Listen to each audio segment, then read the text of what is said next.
Damn you, purple duck. That will all make sense when I explain to you the first game that I have for you. I've got a couple of games for you to show you, a couple of indie games I thought were cool and you might like. The first game is Duck Run. Now, I love this game. I can't tell you much about it because as far as I can see, it's in Portuguese or Brazilian Portuguese. I can't tell the difference, I'm afraid.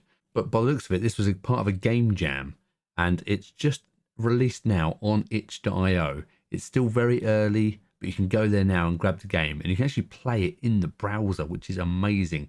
Let me show you some gameplay and let me explain to you why I think it's so awesome.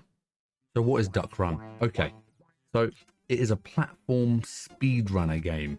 And the point of the game is you are said yellow duck and you're trying to defeat the, how I've coined now, evil purple duck of death.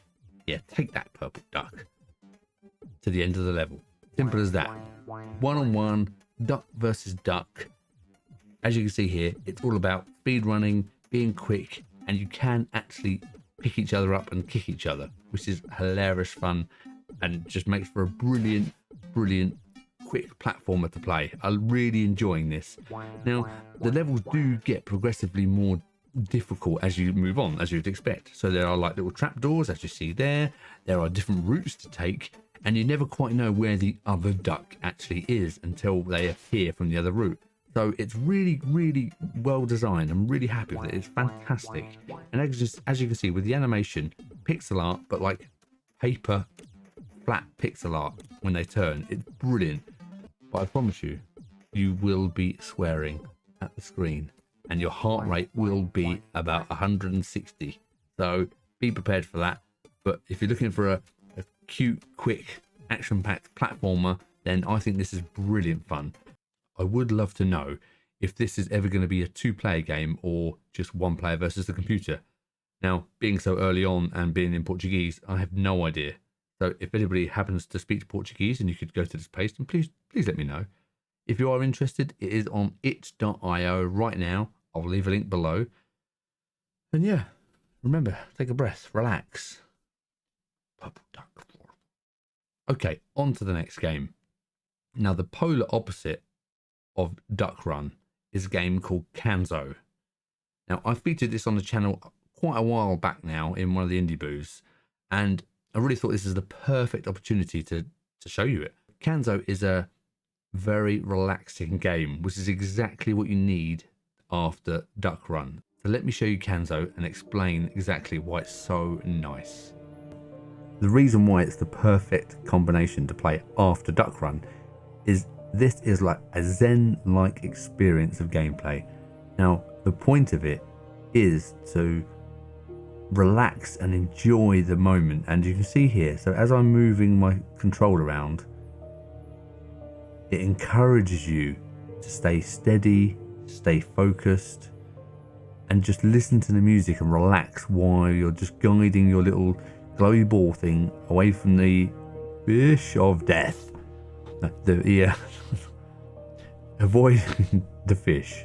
Now, the reason why they do damage you is, I think it's actually really clever, because what it teaches you is it teaches you timing, and it also gives you a slight sense of, doesn't say danger, but of gameplay. So the point of Kanso is to reduce your breathing and relax and enjoy the experience of just listening to the music and still, you're slightly playing. It's an experience. You are controlling the orb, you're controlling the speed, you're trying to get your timings right to avoid the fish. Now, if it was just moving the ball around here, there wouldn't be any gameplay and it would just be an experience. But as you can see, there is a little bit of danger because they do catch you. So as you see, if I go too fast, it says no. Take your time, slow down, listen to the music, and just get through the level. So you can start anywhere you like on the map, and it's just a really nice way of just, especially at the end of an evening of playing games, to just sit with this for 10 minutes and just enjoy bringing your heart rate down, enjoy the music, and it's just a really nice visual experience to go along with it. So that is Kanso. It is out on Steam. And it was also, what I will say, is also out on iOS. So you can check this out for your phone. So maybe if you're laying in bed at night, you want to check out, rather than checking TikTok or whatever you're checking, why don't you give this a go on your phone and just listen to it on headphones and enjoy and relax and bring your heart rate down. And that is Kanso. Okay, so next up, change of pace yet again, is a game called Kapia. Now, the reason this is so impressive is it was developed by two people, Pavel and Anna. And it took them, I think it was about 6 years it took them to develop this. But you can really see why when I show you. The quality of voice acting and graphics and storytelling is really impressive. And it's a point and click adventure.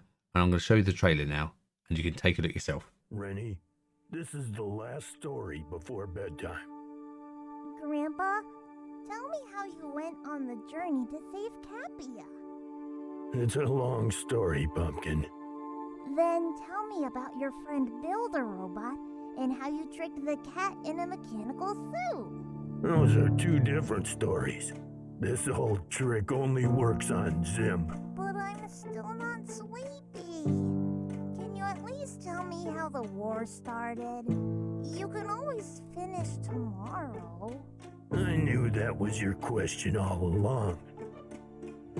I had set out to find the origin of the war between the East and the West. Little did I know that the beginning of my story would mark the end of our known world.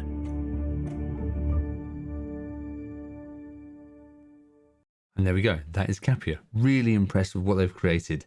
And if you're a point and click adventure fan, I think the fact that it's a 3D world that they've built is really impressive. So check out Kapia. I'll leave all the links in the description below, as always. This last game is a game I stumbled across completely accidentally while I was just browsing the itch homepage. It's called Overlapped. And what they've done here, I think this is absolutely brilliant.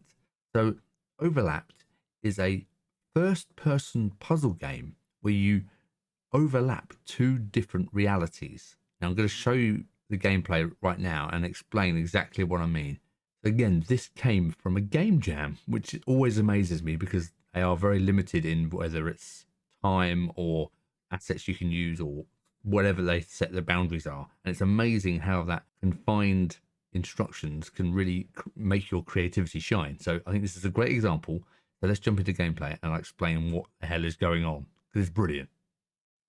Okay, so this is Overlapped. Now, again, this is very, very early still. It's not polished, it's not finished. And this is the screen you're greeted with when you start. Now, I will warn you of any photosensitivity issues that you do have, because it does come with a warning like that because of the color changes. So as you can see here, it's pretty in your face. But if I just move around, you can see the world that you're in. Now, you think, what do I do? Well, there's a door. Quite simply, you're looking for the doors. Great, that was easy. Next level. Okay, so as you can see here, the realities, remember there are two realities. This is the pink reality, and if I press my mouse button and hold, it uncovers the other reality, and things in the world change in that reality. So what is the difference? As you can see, in this reality, the wall is shortened, which means I can walk around. How clever is that? Again, same thing. How do I get to this doorway? Oh, it's up in the sky. How do I get that? Well, I bring in the other reality. As you see, both mouse buttons do different directions. So left mouse click drags out that one. But now, of course, I can't get up there. How do I get up there? Well, swap realities. Got the ramp. Bring the reality this way. And now I can walk across. It's so simple. I almost can't believe no one's done this before. But that's the pure joy of it, isn't it? Oh, I'm destroying the place. So here we go again. How do we get up here? Last one to do for you. Bring out the reality. In this reality, it shows it has a ramp there. So you know what to do. You come around here. You go up the ramp. And then you bring the other reality back. There we go. Through the door. And that is the whole premise of the game. That is it. Just bringing the two realities together to solve the puzzles. So that was Overlapped. Really, really clever. Really nice, simple concept, but it works so well. So again, that was on itch.io. The links to All 4 games that you've seen here today will be in the description. And let me know if you managed to beat that damn purple duck. See you next time.